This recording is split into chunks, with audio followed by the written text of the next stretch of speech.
So thanks very much, Marshall, for inviting us and welcoming us today. And we're delighted to be able to be with you on your second conference. And it's wonderful to hear how much work you've all achieved over the last 2 years. And we'd like to wish you all the very best for your great work. And my name's Heather. I'm the second Heather on the program today. And my name is Sheena, and I will have to admit something. Heather had to tell me a little bit about Angelman syndrome before in the car, because I was, what is Angelman syndrome? So Sheena and I actually only met up this morning. I drove up from Tipperary and met her in Kilcullen, and Sheena and I are joined by Karina, who's working as a volunteer for a year to support Sheena. And other people. And by the way, she's not the only supporter that I have. I would like to add that I'm years and years ago now. How many years ago, Heather? Yeah, this is now going back years, yeah. We have to calculate. Yeah, Sheena and I first met when Sheena, we were trying to work it out in the car park this morning. I think Sheena was just 11 going on 12. Not because my birthday is in April, so I was trying to figure out. Yeah, it was March, yeah. It was Easter. Easter. Exactly. So at that time, I was living in Kilkenny, and Sheena was living up in Bray. Isn't that right, Sheena? Yeah, in another organisation. That was called? Merino Clinic in Bray. And Merino Clinic. So most of us know the Merino Clinic in Bray. It's no longer a residential service, as far as I know. So there was we were just mentioning it this morning, there was a social worker called Jane Perrin. Who no longer is left. Unfortunately, Jane's passed away. But she made a phone call down to me one day and said, could Sheena come down and live in Camphill in Kilkenny? And we said yes. I must admit that, well, they said yes, but actually, because somebody else unfortunately passed away. I shouldn't forget that person. Caroline. Yeah, and I suppose I never looked back.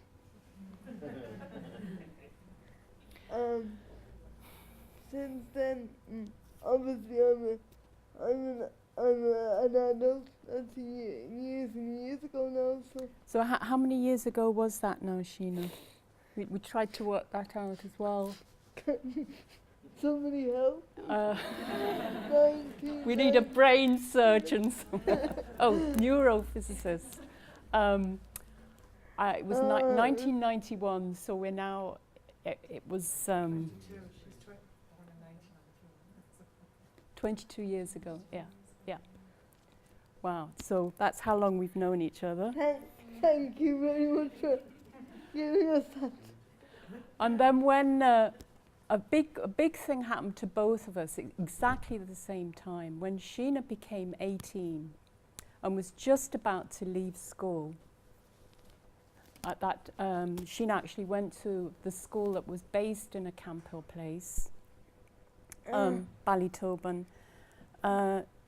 We both had career breaks, and Sheena was invited to join a Camphill community in Kilcullen, County Kildare, and I started a project that's now based in Tipperary for young people who've just left school. But I didn't go on that program because it was only glint in Heather's eye.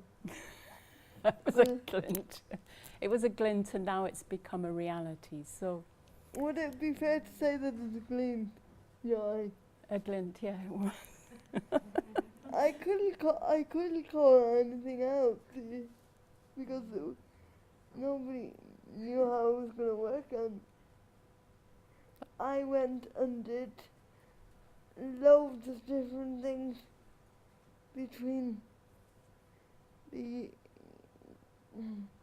No, I left in '98 in August.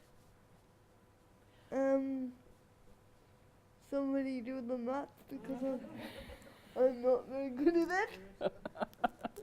I think it's about 15 years. Both of us have been on our career breaks, yeah. I wouldn't call it a career break for me. I would call it my life now. I suppose Camphill has changed in the last, we should say, how we started living with 24 other people. Yep, so way back, things, yeah, so I mean, so much has changed in the disability world, hasn't it, Sheena? Yeah, I think if I couldn't even think. So, I mean, Sheena's track record goes way back, right back to when you were a little tiny thing in arms in the Merino Clinic. So, in fact, Sheena's whole life has been in the disability world, isn't that kind of? Yeah, but that's not with your natural family. I was born with, it might not be common to people, cerebral palsy. Now, you might ask, what happens when you have cerebral palsy? Obviously your whole movement doesn't work the same way as, say, Heather's or anybody else in the audience. I suppose I would say that, Heather, can you explain, because I'm struggling to explain cerebral palsy? Yeah, well, cerebral palsy is something that happens when you're getting born, Sheena. So it's a lack of oxygen, somebody said. It's a lack of oxygen to the brain as you're being born, yeah. And I work with a lady who has told me a little bit that if you're born too early, and I was too curious for this world. I was supposed to be born in June, and instead came on April. But anyway, back to Camphill. Yeah, I'm back to Angel Man. I have to be honest, I hadn't a clue what I was letting myself in for this morning. To be straight, sometimes it's better that way. Don't know if you can experience, but how many people have cerebral palsy? I should have rang my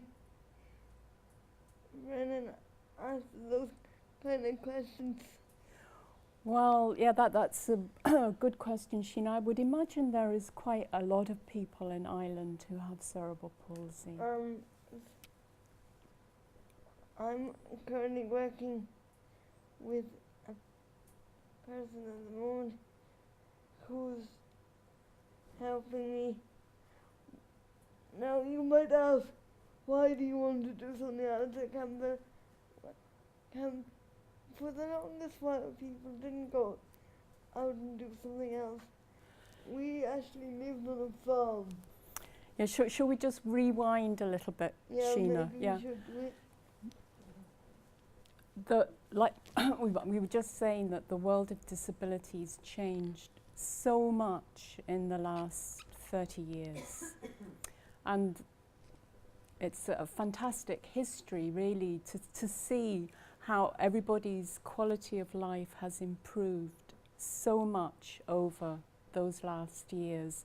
And although it's so hard maybe to hear that, because obviously there could be so many greater improvements made, I think we really need to let you know that things have improved so much. And when Sheena and I first started working together, it was quite normal that services for people with a disability were segregated from society.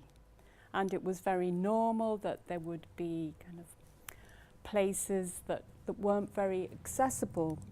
And in fact, all the Camphill places that first started, Camphill's now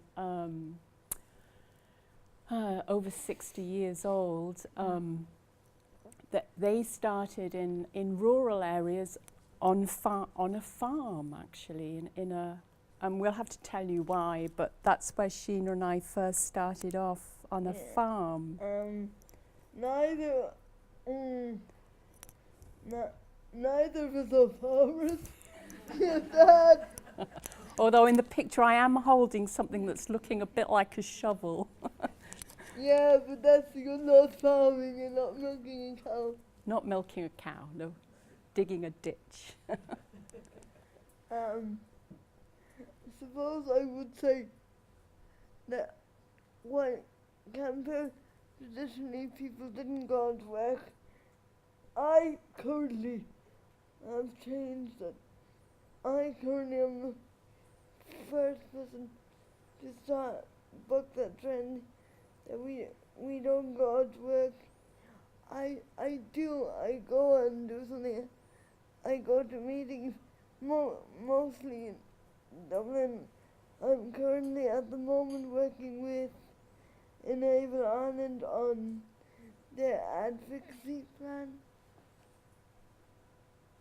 and have to go there at least twice a month, if not more, which, because I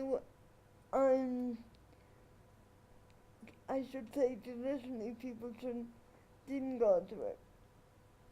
Like you worked, I went to school, 100 yards away, lived,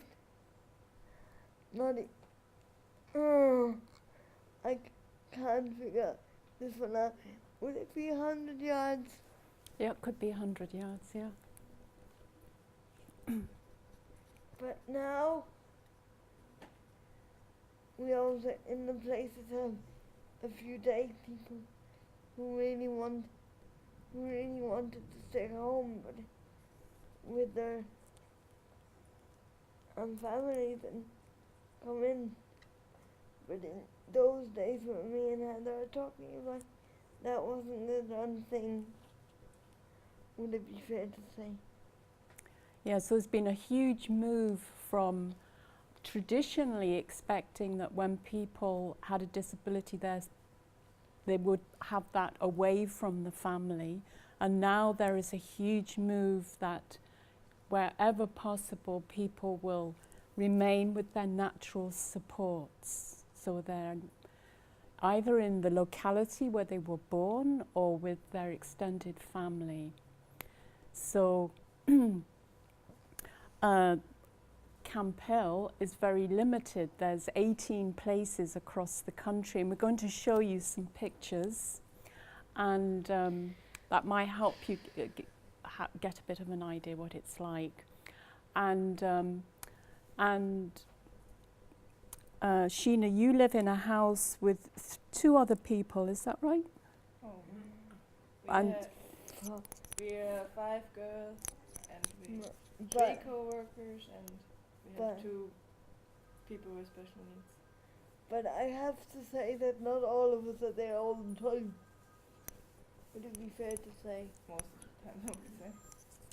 Yeah, so the model is that we have small households, and those households might be scattered across a farm. Where Siodhna lives, it's right in the centre of Kilcullen, and if you're driving through there, you can stop and visit the shop that Siodhna works in, and where not on Sunday or Monday, I should add.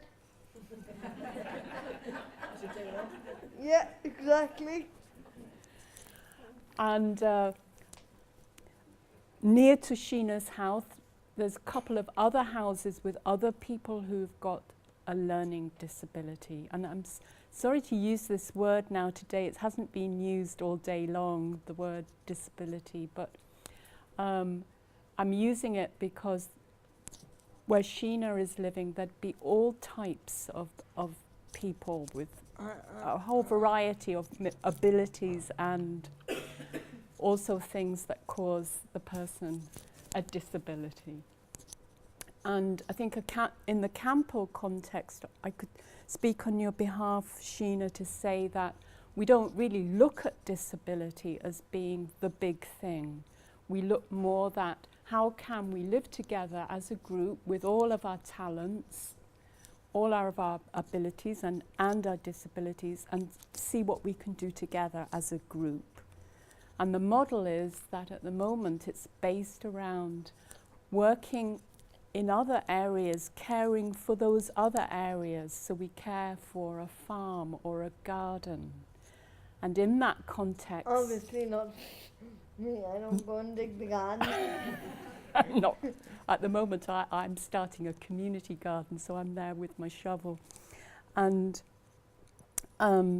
so we're accepting of everybody's ability, whatever it is.